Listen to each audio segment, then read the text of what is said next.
ఈ దేశంలో రెండు రాజకీయాలు, ఒకటి కులపరమైన రాజకీయం, ఒకటి మతపరమైన రాజకీయాలే జరుగుతాయి. ఆ కులాల రాజకీయాలు జరిగినంత వరకు, ఆ మతాల రాజకీయం జరిగినంత వరకు ఈ దేశంలో ఉన్న కానీ ఇంకోటి కానీ పేపర్ల మీదే కనపడుతుంది తప్ప అభివృద్ధి సామాజికంగా ఆ పేదవానికి ఖచ్చితంగా ఫలాలు అనేది అందవు. ఎందుకంటే అందరికీ అర్థమైపోయింది, దేశం మీదకి యుద్ధం మీదకి వచ్చినప్పుడు కానీ, ఒక యుద్ధం కానీ ఒక మతం కానీ ఈ రెండే అందరినీ ఏకం చేయగలుగుతారు. అది పైన బీజేపీకి బాగా అర్థమైంది కాబట్టి ఆ మతపరమైన రాజకీయాలే చేస్తున్నారు తప్ప వేరేదేం చేయటం లేదు. మనం వాళ్ళనేం అనేకలేదు, వాళ్ళేం బ్రిడ్జిలు కట్టిస్తాము, ఇంకోటి కట్టిస్తామని చెప్పటం లేదు కదా. గుడి కట్టిస్తున్నారు.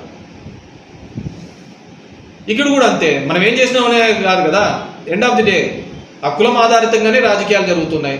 మనం మంచి అనుకోరు, చెడు అనుకోరు, ఏదైనా కానీ మనం అందరం మాట్లాడచ్చు, చాలా నీతులు చెప్తూ ఉండొచ్చు. కానీ జరిగే ప్రతి రాజకీయం కానీ ప్రతి వ్యవహారం కానీ కులాల అనుగుణంగానే జరుగుతున్నాయి తప్ప ఈ దేశంలో మతాల అనుగుణంగా చెప్తున్నారు. ఇంకా వేరే విధంగా జరగటం లేదు.